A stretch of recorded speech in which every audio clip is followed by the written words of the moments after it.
So I want to take a step further because wholesaling is it's driven by, by the amount of deals you do. It's quantity. Yeah. Flipping's not always about quantity. It's about, you might take 4 or 5 wholesale deals to make the same thing you're making in a flip. Hey, what's going on, everybody? Jamel Gibbs here. Welcome to another podcast episode. Today, we have a very good friend of mine. I've known him for several years at this point. He's an active real estate investor in the Tampa area, and he's absolutely crushing it with his rehab business. I thought it would be fitting to have someone who is actively doing rehabs no matter what the market cycle is. Jason is definitely an expert when it comes to rehabs. And it's ironic because I actually started my business as a rehabber. And we're talking, early 2000s. By the time I was, it was 2005, 2006, I made a lot of money in real estate simply buying and fixing properties. Shortly after that, I personally got into wholesaling. And then I got into creative real estate investing and other aspects of the business as well. But I thought it would be interesting to have another guest. Now, we've had recent guests who are actively rehabbing in this market. Personally, I chose to stop rehabbing a couple of years ago for focus reasons. I wanted to focus primarily on my wholesaling and my creative real estate investing. But I really thought it would be good to have someone else on who's actively doing rehabs in a profitable way. Because if you're rehabbing houses, you know that it can be a roller coaster ride.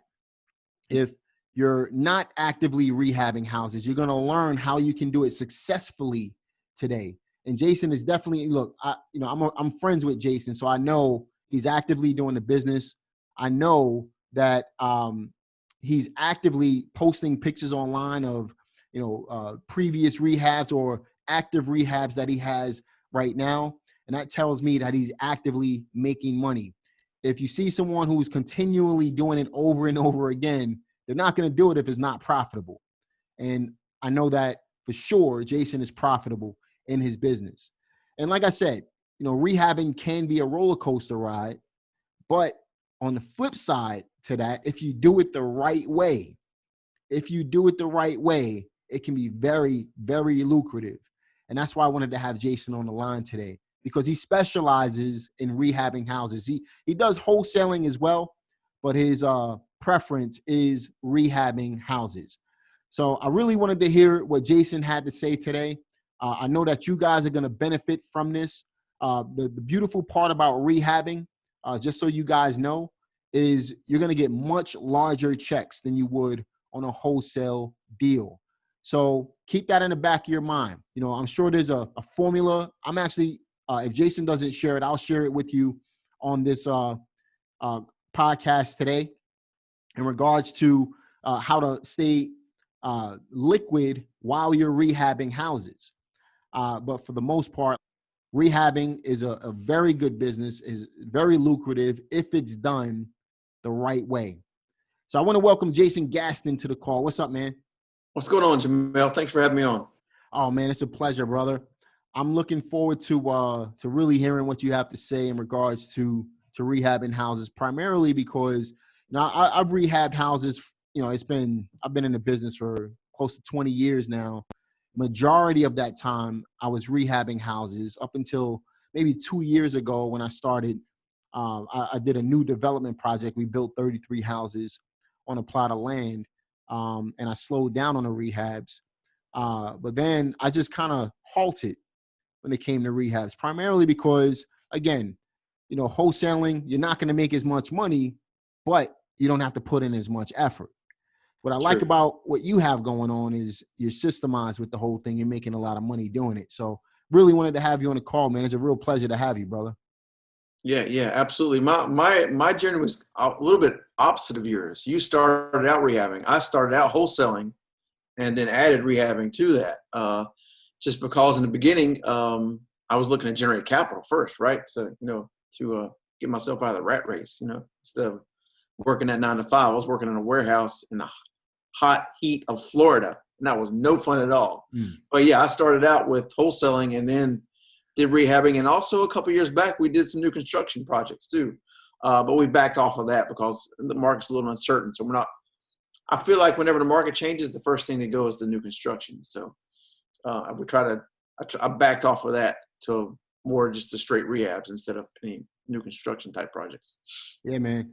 So you've been around for 10 years, man. Why don't you tell us a little bit about yourself and how you got started in this thing we call real estate investing?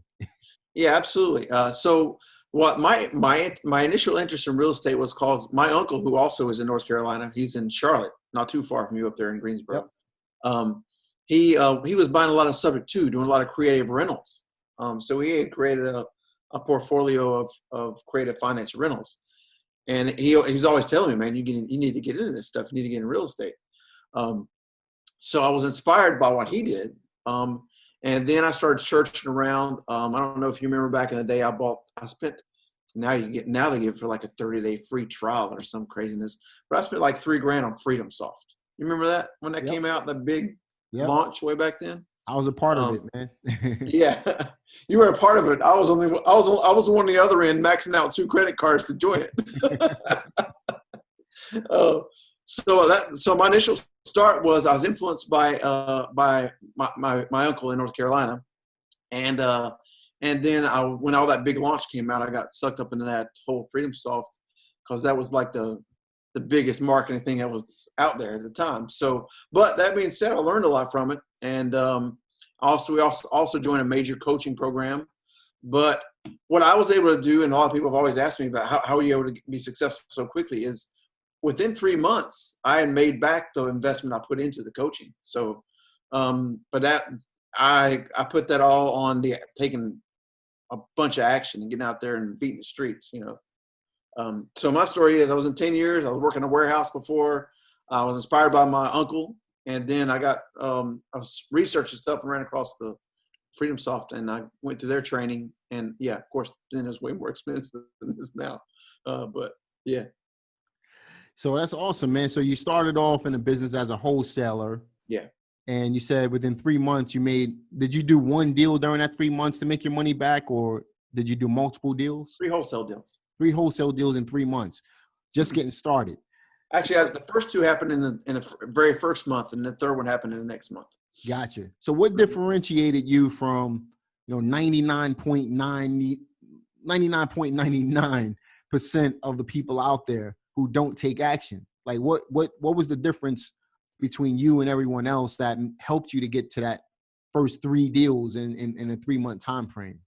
Well, really what it was is, first of all, it starts with mindset. You got to decide you're going to do something. So I'm not going to take whatever's happening. So for me, but I just jumped. To me, I figured, I know there's people out there. I think some people join these major coaching programs, spend tens of thousands of dollars, and it's like they just want to be a part of the crowd or something. Like we want to be a part of the club. But I didn't want to be just a guy who joined something and then let it sit on the shelf. But in my mind, I said, if I put this much money into it, I'm getting that money back. If nothing else, I'm getting my money back I put into this. So it was just really mindset and just a decision to step out and take action. So my first deals came from bandit signs back in the day. So I was handwriting and driving around putting out signs, and I built it up. So I was putting up about over 200 signs a month. Because it was working. So I was heavy on that back in the day. So I got a lot of deals from bandit signs back then. There's so many other technology things that are available now. We don't do bandit signs as much as we do. We do that more for finding buyers. But yeah, it's just you got to decide. You got to get in your head why you're doing it to motivate yourself, and you just got to get in there and take action. You can't sit on the sidelines. Nobody's going to do it for you. That's right. You got to make a decision to step out and just take action. Absolutely. 100% correct, man. And that's what most people lack. A lot of people want to point fingers and they want to blame other people for their lack of action. And that's why they tend to fail. but the real people who make money in this business take action. It's a no holds barred approach to investing. They don't blame other people. They take responsibility. They take the little bit of, they take one nugget. Even if you took one nugget from this podcast today, you take that nugget and actually apply it. And that's how you get results. You build a library of nuggets, so to speak. And, Right. and then from there, you just apply what you learn. That's the real secret to success. It's not necessarily, there's no big secret to the whole thing. It's just taking Learn and action apply.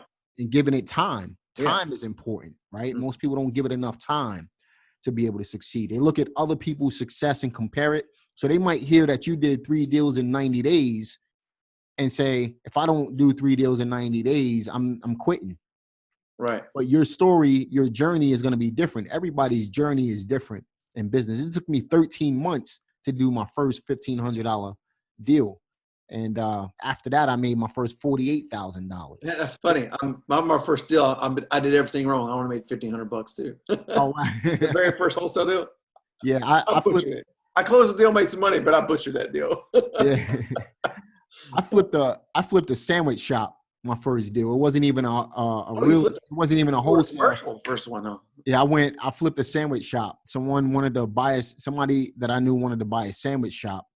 And I knew somebody who was selling a sandwich shop. So I just kind of squeezed myself in and made $1,500. But that was after a year and a month in a business. You know what I mean? Mm-hmm. It was pretty awesome. awesome. A lot of people, everybody's success happens at different rate and in different stages. But the idea is, because I feel like what happens to most people who fail is they quit right before they were about to get that first deal. Yep. Most people quit way too early. Put out a few bandit signs, or send a couple mailers, or maybe got a text service and sent out a few texts, but you only did it a few times and they didn't stick with it. Yeah. Nothing happens if you're not consistent. That's right, man. You got to be consistent. You got to stick with it. Don't ever quit. If you have that mentality, then there's no way you're going to fail. You just got to keep pushing, man. So you're rehabbing right now. You started off in a business as a wholesaler. How did you get into rehabbing? What happened was I was seeing some of the profits other people were making from the fix and flip. And actually, so we did 5 wholesales. And then after 5, I did my first rehab because, so I started networking. I knew I needed to find some capital. So I found some, I had family members who had, retirement accounts who were willing to work with me. So the real reason was just because I was out there talking and I found people who had financing. So I said, I got financing to do it. So let's do it. So I wanted to take a step further because wholesaling is it's driven by the amount of deals you do. It's quantity. Yeah. Flipping's not always about quantity. It's about you might take 4 or 5 wholesale deals to make the same thing you're making in a flip. So that's why I started flipping, just for the bigger paydays, really. So gotcha.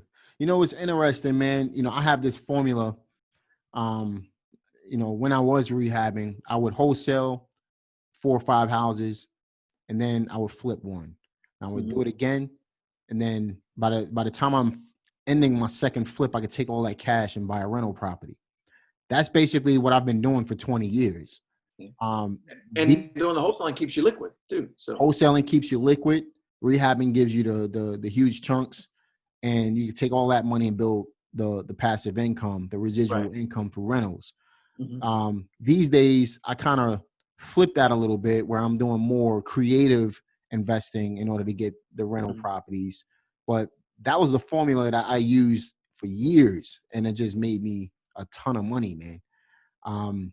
So rehabbing, like you said, at the end of the day, you have wholesaling where you get smaller paydays, and you're only as good as your last deal with wholesaling. But with rehabbing, you could do one of those. So what takes you 20 houses in wholesaling during the course of the year, let's say you were to wholesale 20 houses, you could do 4 of them and make just as much money on the rehab side, right?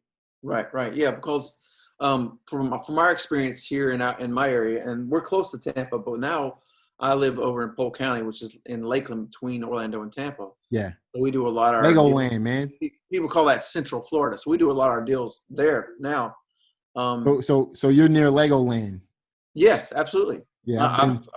I've actually sold flipped a few houses right down in that area. Oh, wow. Okay. But we do some creative stuff too, Jamel. We have several rental properties that we bought. I say they're rental. We bought them subject to, and then we financed them out. So it's like some people call it slow flip, right? Yeah. Yeah. So we've done that too.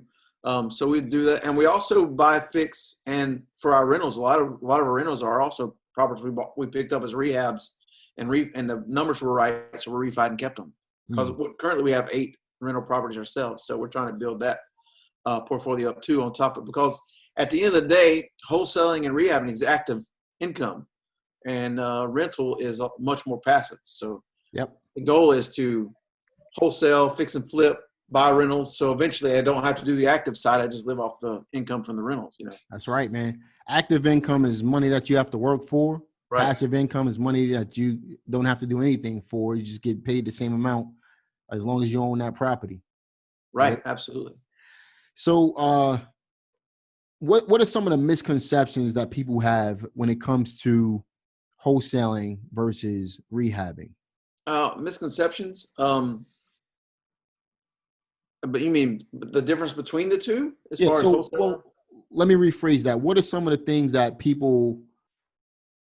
what are some of the thoughts people have in regards to the rehab business versus wholesaling? I know that in wholesaling, for example, you get smaller checks.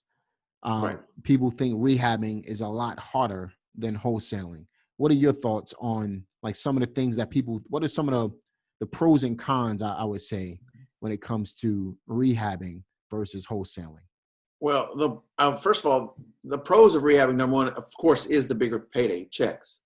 But the con of flipping is there's more risk involved. Wholesaling, you never have to, if you are signing property, you never have to own that thing. And even if you're double closing, you own it for a few hours and it's over. So you have little to no risk on the wholesale side. But on rehab, you got to put your money where your mouth is. So there's more risk there. But I would say, as far as a misconception, some people think you have to have a lot of money to get involved in renovating properties. Not true.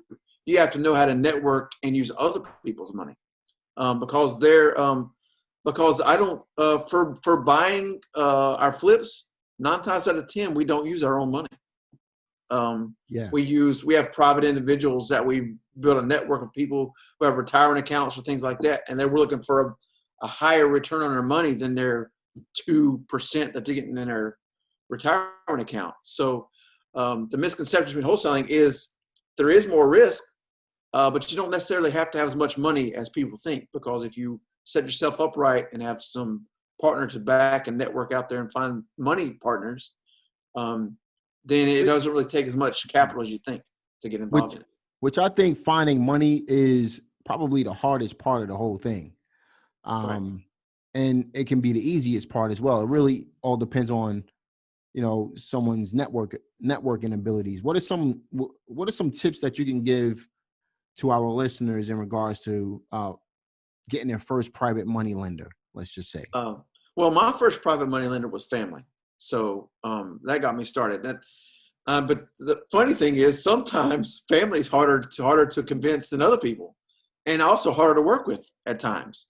But when it came to growing it and to be where we could do multiple rehabs, a lot of it just came from because I have lenders who lend to me who they contacted me on Facebook. They never met me in person before they loaned me money. They contacted me on Facebook. And these are hard money or private money individuals? Private money. Private. Yeah. So I was, always putting stuff online, pictures of our rehabs, things we're doing. And one day I get this message from someone. He said, "Hey man, I see what you're doing. I saw you did some new construction, doing some rehabbing. I'd be interested in getting involved in that." Next thing I know, I was on the phone having a conversation. And then also sent him a case study, kind of an overview of a deal we did with another investor and how much money they made and how it was set up. And he was convinced pretty quickly. But the reason was because I put it out there what I do. I mean, a lot of people, I understand some people want to keep their social media kind of personal, and I get that. In fact, I have 2 different profiles in myself. But the truth is, I get out there and talk about what I do on social media, and we get lenders from that method. And also another way we found a lot of our more recent lenders is we started a REIA organization. And a lot of our lenders that we met directly through that real estate association. So going out and networking and going out to REIA groups, and also we met ourselves. We put ourselves in a position of authority because we started REIA groups. So people come to us for advice. Not that we're perfect and know everything, but we set that up. So when you get out there and talk about what you do, join REIA groups, or even maybe start your own little group, it gives you a position of authority or of a thought leader, and that creates a whole nother stream of potential private lenders when it comes to your business. So a lot of our lenders came from just putting out there what we do, talking about what we do, just in casual conversation. Because I found that it doesn't matter who you talk to, everybody is really interested in real estate, whether they're involved in it or not. Their interest is piqued when you just talk about it. So a lot of it comes from just getting out there and letting people know what you do. Absolutely, man. Very, very true. 100%, man. And, obviously what I like, for those of you who don't know what a hard money lender is versus a private money, hard money is more institutionalized, where even though they're not a bank, there's still going to be some credit checks and things like that. Even though they say they're an asset-based lender, I've dealt with a lot of hard money lenders over the years. They still check your credit. They still want to make sure that you're filing taxes and stuff like that. Where as a private money lender, they don't care about any of that stuff. They just, This is somebody with extra income or extra money laying around and they just want to lend and do something with the money. So like Jason said, contact your family members, contact everybody you know first, start in your own circle, and then start branching out and get referrals and things like that as well. So when it comes to the private funds, another thing, and you could correct me if I'm wrong, Jason, are you paying less in interest and upfront points, if any, on your private loans, your private notes versus your hard money loans? Well, my private notes, we pay significantly less. It's not always less in interest, always less than points. Mm-hmm. Because when it comes to hard money, because we still use some hard money sometimes, but hard money gets easier as you have a track record. Mm-hmm. Because generally a hard money lender, when they're deciding your interest rate, they'll check your credit, but that's not necessarily how they decide your interest rate. They'll decide your interest rate by your experience. Right. So when you get to the point, so for us, if I'm contacting a new hard money lender and they say, give me a list of deals, I can send them pages of deals. And it's like, okay, so it's easy. Hard money gets easier with experience. Mm-hmm. And the interest rate gets lower because our hard money, a lot of times our hard money is down as low as 8%. But what happens is you got points and attorney's fees and appraisal fees, all that kind of stuff. So generally, if I'm doing a deal where hard money's involved, I got to tap like $10,000 right into the holding cost on that. So from the outset, because the interest rate is not what gets you; it's the points and the attorney fees. A lot of people call them BS fees, right? That are involved in hard money. So that's what we deal with hard money. So you're gonna, like I said, I automatically tack 10 grand on top of a deal when I'm using hard money because over time with the interest only payments and things like that, it's going to hit you. But with private lenders, another thing that's great with private is for people who are not in a great cash flow position, if you get a hard money lender, you got to make those monthly interest payments. Yep. Whereas if you're dealing with a private, a lot of times private lenders, because you're in more control and more dictating the deal a little bit, a lot of times you don't have to pay those payments to the end. So only thing on a regular basis you're doing as far as home costs is, utilities and things like that. So the big difference is the points and all the fees that go along with hard money, and those monthly interest payments. Yeah, you got to think about that because that's going to be part of your budget. Those interest payments are no joke sometimes, especially if you don't, like with a private money lender, I would roll the payments into the loan and then just pay them off at the end. Hard money, they want their money every month. Now you can negotiate your payments roll into the loan, but from my experiences, I haven't been able to do that with a hard money lender. No, it's very difficult. Very difficult. Most of them won't even listen to that. Yeah, exactly. Right. So it's a lot cheaper money to go private than it is hard. Absolutely. So if you could build those relationships privately, I would definitely suggest doing that. Then there's something called gap lenders. If you had $10,000 in costs, that's $10,000 out of your pocket, right? Yeah, exactly. If you cost $10,000 have hard money loan, that's going right out of your profit. Yep, exactly. Then there's something called gap lenders as well. Let's say you needed to borrow that $10,000, you could borrow that $10,000 and give it back later with someone that's called a gap lender. So you have hard money lenders, you have private money lenders, and you have gap lenders. A gap lender is going to fill in the void for you, for the amount of money that you need to bring to the table. When you get hard money in most cases they'll only pay like 80% of the purchase. And right now with the whole stuff that's going on, what's going on with that is a lot of those hard money lenders are stiffening up their criteria. They're not as open to a loan right now. So they are going to check your credit. They are going to a lot of them will take maybe like 3 interest payments up front when you close, and things like that. So they're getting a little bit harder on the hard money side just because. But what we have done, you're talking about a gap funder, we've used that also. In the beginning, when we started, and we still do it today sometimes, is we'll pull a hard money loan, but we'll have a private money lender that comes up with that 20% that they won't loan on the purchase side. This works well in commercial real estate as well. It's the same exact concept. The only difference is you're dealing with more units, Right.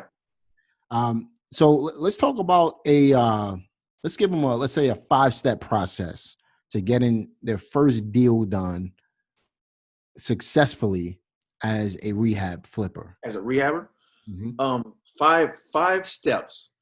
Number 1, you gotta know how to find the deal, obviously. So let's talk about that. Let's pause there. What would you recommend? What's working for you right now when it comes to finding deals? Our best, we always have a good amount of referrals every year just because we've been doing it so long. But as far as paid marketing strategy, our best strategy right now has been we've been doing text messaging. Yeah, same here, man. That's our best return because text messaging is cheaper than direct mail. It's easier than cold calling because with cold calling, we did that. We still do some of that, but you hire a VA, train them, you have them call. But with text, it's very easy to train someone to handle texts that are coming in. So that way, whenever I text someone, somebody's interested in buying, that's when I see it. So, but texting has been very, very effective. Very good for us, especially in the last 6 months. It's been very, very great for finding deals. For sure, man. And you would recommend the same thing if I say this.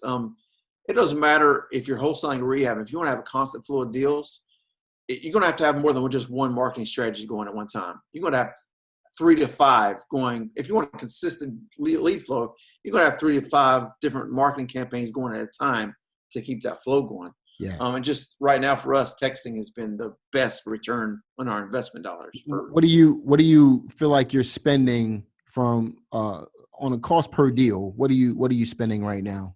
Cost per deal to get a rehab deal? Well, with the texting, we're getting a deal on a contract for about every 2,000 to 3,000 texts, and the texts cost us. So what comes as far as the expense for text, and just for the people who are listening, is you got the cost of your data, right? Although a lot of your data can go right to the county and get it, but you got the cost of gathering or compiling data. You got the cost of skip tracing. And they get the cost of the text themselves. And if you compare that to a direct mail campaign where it costs you 40, 50 cents, we'll get a list skip trace for 12 cents, and then we'll text for like 2 cents, and then the cost of the thing. So we're somewhere between 15 and 20 cents per text, and it takes us about 2 to 3,000 texts to get a deal. It's about $600 roughly. Mm-hmm. Yeah. So as far as, and if you compare that to the direct mail strategy we used before, you're over 1,000 sometimes 2,000 to get a deal from direct mail. Sometimes 3,000. It's costing Yeah. me about $3,200 to get a You're up there. deal through direct mail, but it costs us about $450 to get a deal through text messaging. Right. You know, So but we still do in a similar range on cost. Yeah. Yeah, we still do direct mail. What we do is we follow up with, we send out a direct mail campaign. We follow up with a ringless voicemail. Then we'll send them a text blast right after. Okay. You know, Cool. and we still do a lot of cold calling as well. I have virtual assistants who do cold calling. Right. So do we. Mm-hmm. You know, so I'm glad you mentioned those marketing strategies. Are you still finding deals on the MLS? Because as a rehabber, you can still find deals on the MLS. Yeah, deals on MLS are not as plentiful. Yeah. As Not right now. areas. But when it comes to buying off the MLS, a lot of times it's relationships with agents. Yeah. And it's also, going to make offers on properties that have been sitting for like 60, 90 days and not getting any action. Those are the people who are going to be more motivated because they hadn't sold. And there's some reason behind that. Either it's their agent or it's the condition of the house, whatever it may be. So we do off the MLS, but we don't really make offers on MLS properties till they've been there for like 60, 90 days. I like a 90-day. I do everything 90 days and up. Yeah. Because if you do it any earlier than that, first of all, if it just hit the market for investors, usually there's like a 14-day or whatever period before you can even make an offer anyway. And if the deal's right, a lot of times they're going in those 14 days. So you're right. You have to get those stale listings to find good deals on the MLS. For sure, man. For sure. So the first step is finding the deals. What's the next step? So finding the deal. Next step is if you're going to rehab. Next step we already talked about, securing funding. Mm-hmm. But here's what I tell everybody: whether you're wholesaling or rehabbing, if a deal's good enough, the buyer and the money is there. If you're out there letting people know what you do, if the deal's good enough, whether you're wholesaling or buying a fix and flip, the money or the buyer is there. If the deal's good enough. Yep. So you have to secure the funding. But another key step, and this is probably the most challenging step when it comes to rehabbing, is finding reliable contractors. If you use the right marketing tactics, you can find deals. If you get deals under contract that are really good deals, the money's not hard to find. But the real challenge that we've had and the most turnover we have in our business is with licensed contractors. It's very difficult sometimes to find a really good contractor. So you're using licensed do you ever use subcontractors? I do use subs, but anytime if I'm doing a larger deal, if you're going to put 30,000+ in a deal, usually I'm using a GC. That's pretty standard, by the way. If I don't have a GC, then I'm the one that's got to manage that thing, and I don't want to spend all my time. If I spend all my time managing a project, sure, I pay a premium. I don't pay a premium, but I lose a little bit of profit by hiring a general contractor, but I free up so much of my time to work on the business instead of running out and putting out fires at rehab projects. So a contractor, you're paying about 20% to 20% of the rehab cost. Roughly something like that. What a lot of people don't realize is how much money contractors make. So when it comes to deals, if you look at the money of contract, they're making a good amount of money off those deals. So what we do is, because I know that, we convince them, hey, if you work with us, we're going to give you continued business. I'm not just somebody that's going to come rehab a kitchen and change my mind 3 times in the middle of the project. Because what we do is, if you were to drive around Lakeland, you would recognize every one of our houses because they're painted the same colors. They have the same roofs. They have the same general landscaping as far as the shrubs. They have the same wall color on the inside, the same material everywhere. It's all the same. So it's convincing them to work for me at a wholesale rate, because I'm going to give you a repeat business and there's no guesswork. So we have right now a contractor who's been with us for a couple of years now, and he don't even need to know what the materials are. He automatically has some left over from next job and pass it. So he's already prepared because we do the same thing. So the idea is finding a contractor who buys into your system. That's funny, man, that you mentioned that, because when I was doing my rehabs heavy, it was cookie cutter to the T, man. I mean, same paint color, same floor, same, kitchen appliance. I mean, we would go buy the Arcadia cabinets in Lowe's. We had the same countertop, same everything, man. Same. So we knew the cost down to the T of what it was going to cost. Now, with new construction, I know this is a different topic, but with new construction, you can actually calculate down to the very dollar and scale it.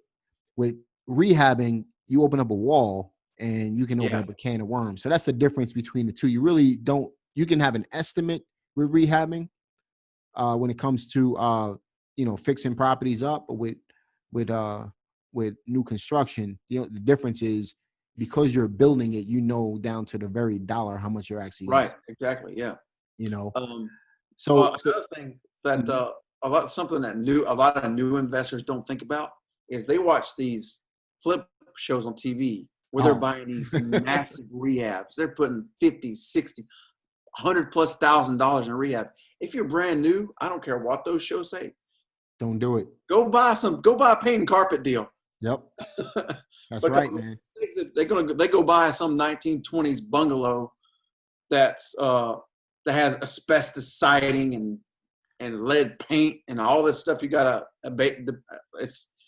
They're doing it for TV. The first rehab I did, because I started my first rehab, I did it in 2010, I guess. Yeah. And I bought a house that was built in 2006. And all I had to do was I had the garage door was dented, so we put a new garage door. We painted, we put new flooring in, and replaced the countertops. It was entirely cosmetic. Lipstick job, man. That's what we call those. Throw some lipstick on it, call it a day, right. man. But if you're new, that's where you want to start. You don't want to jump in. Although sometimes there's more money in those big projects, there's also a heck of a lot of risk. Yeah.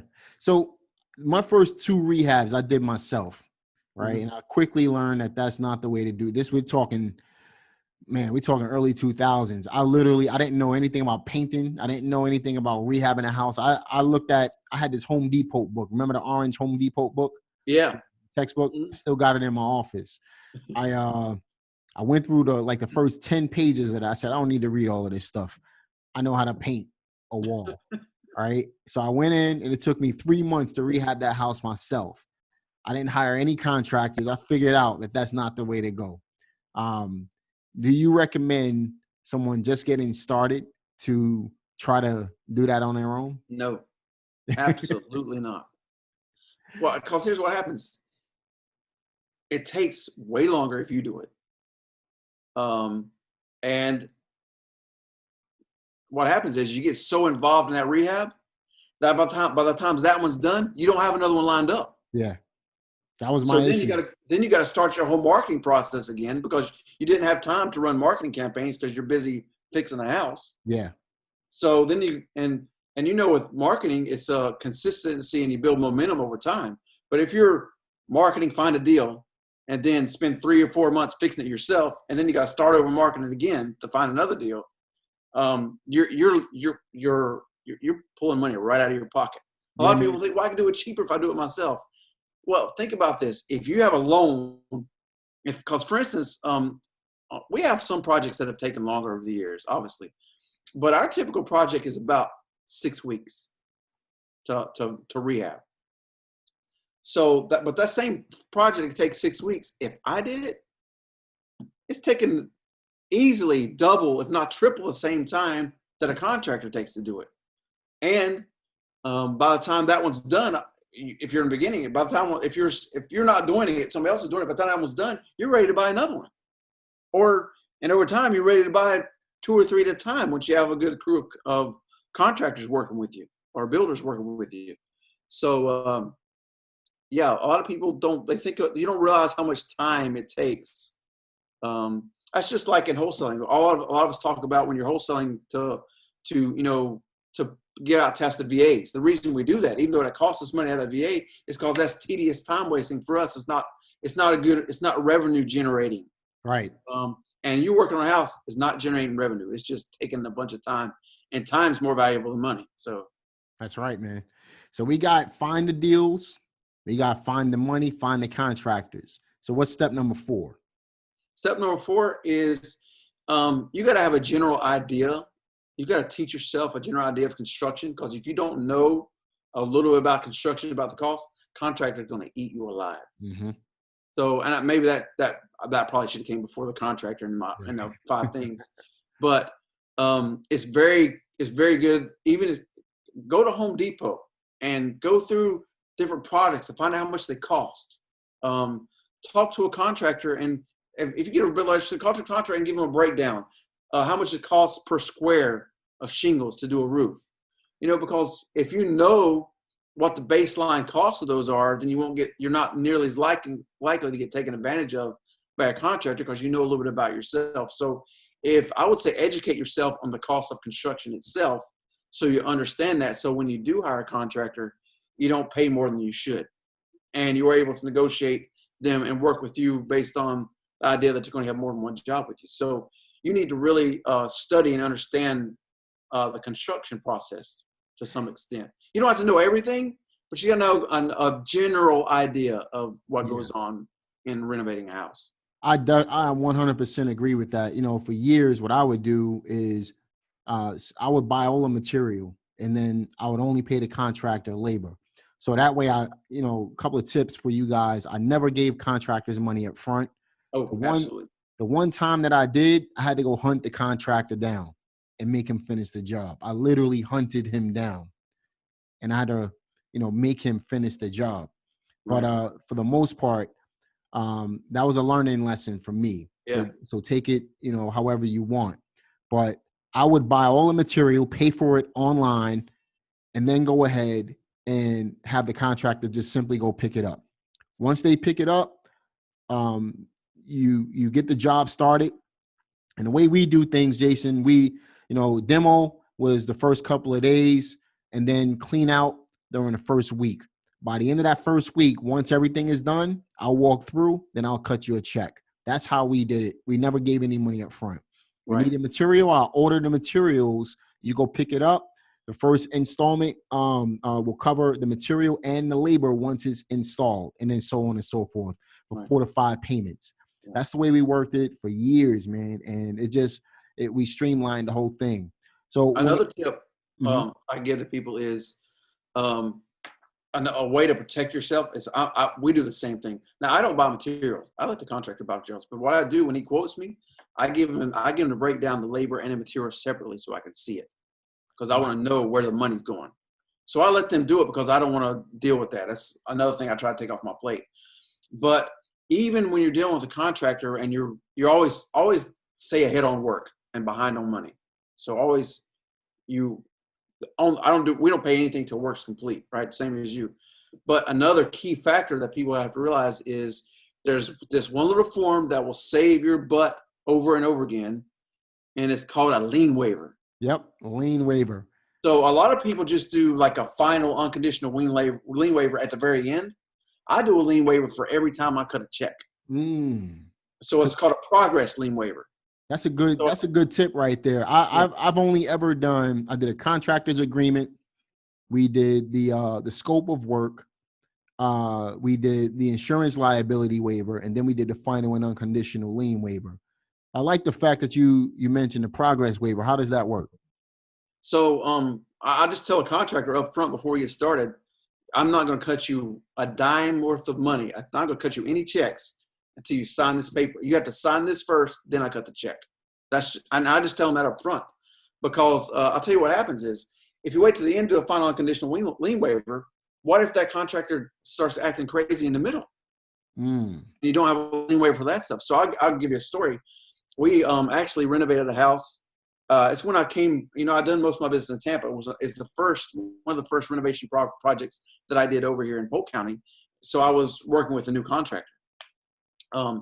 So here we are. So we're going through, and I was doing the lien waiver every single time. So we're about 3 weeks into the project, and I get a call from one of the subs that says, "Hey, I didn't get paid." I said, "Well, I paid the contractor. You should have also got paid." That's another thing you learn, is make those subs sign lien waivers too.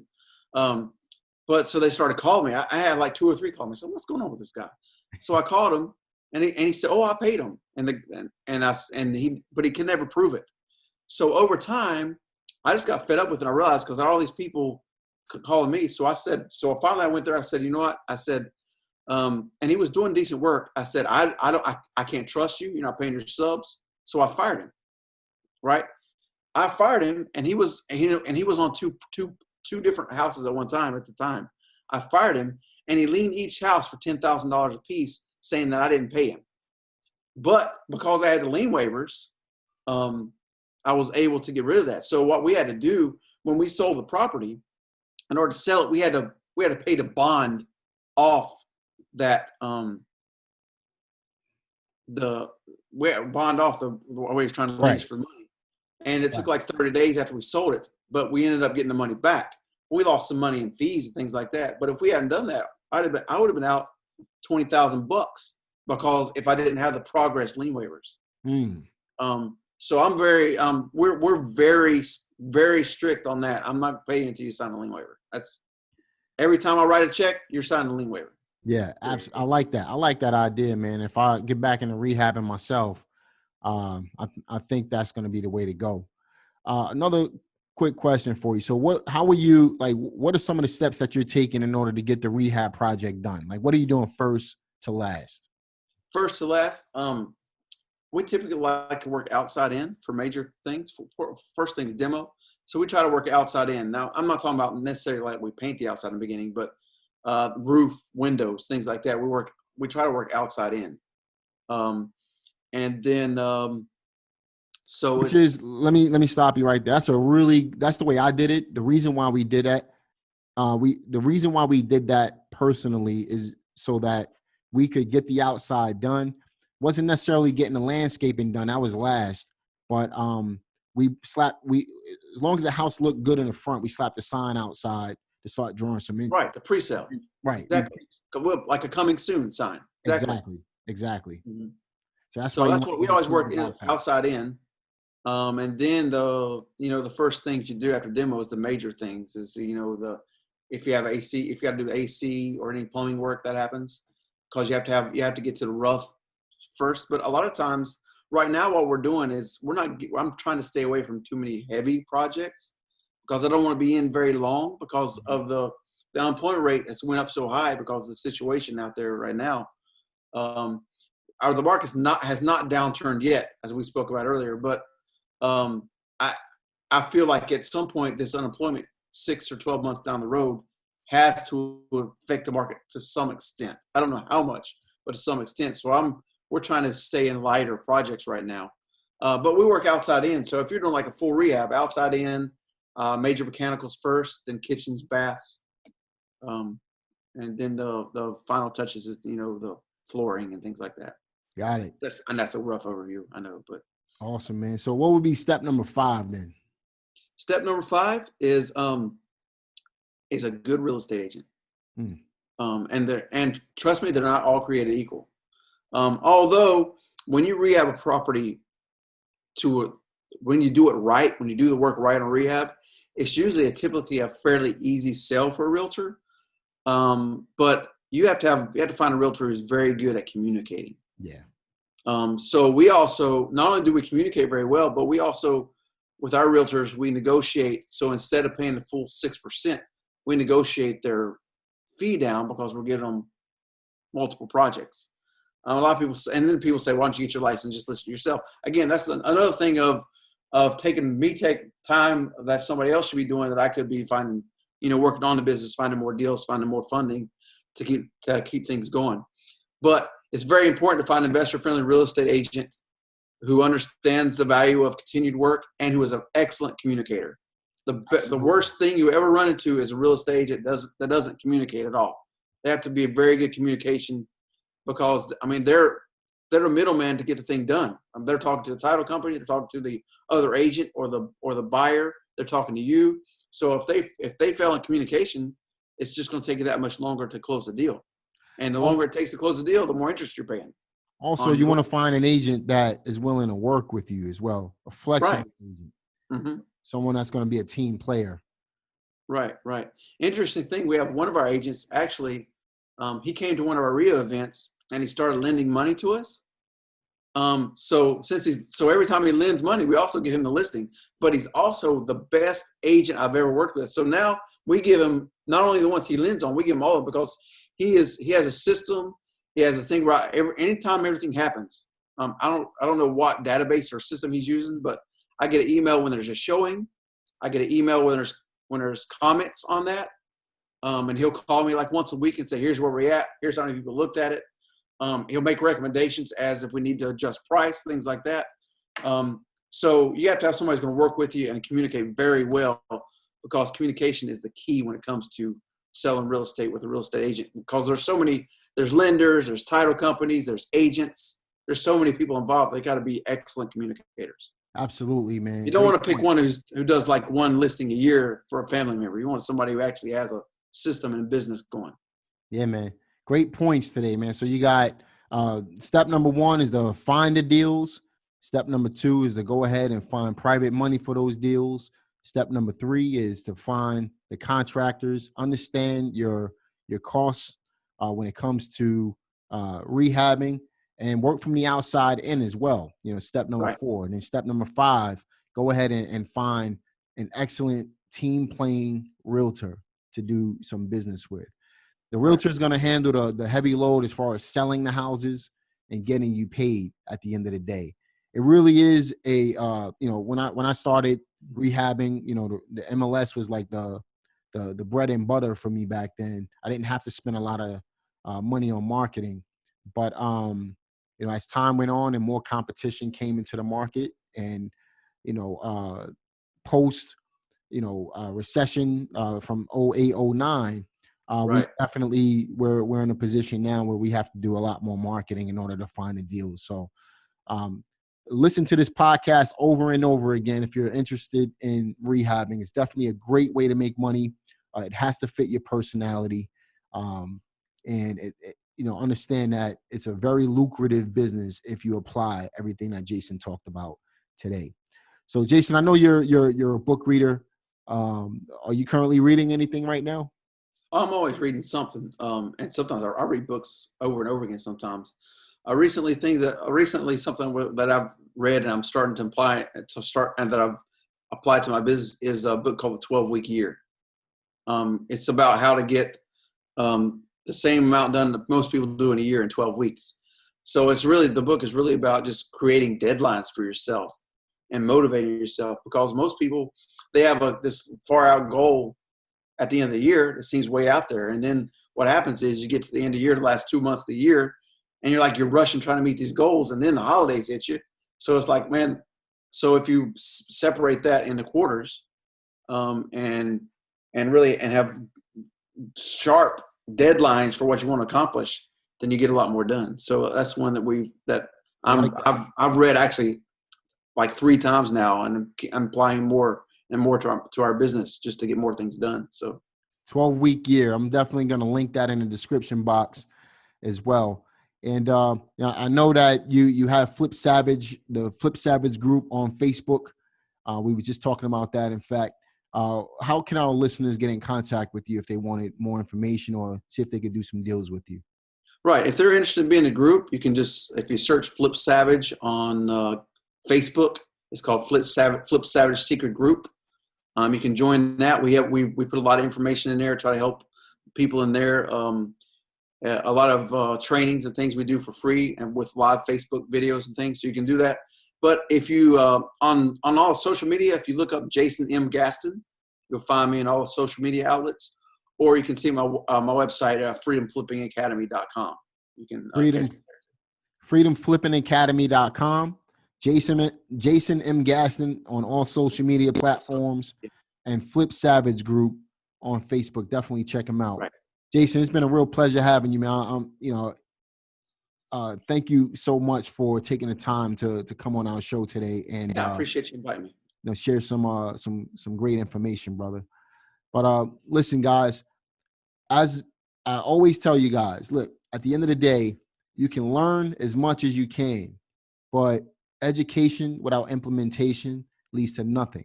If you don't apply what you learn, then you're never going to get anywhere in the business. So get out there, take massive action in order to get massive results.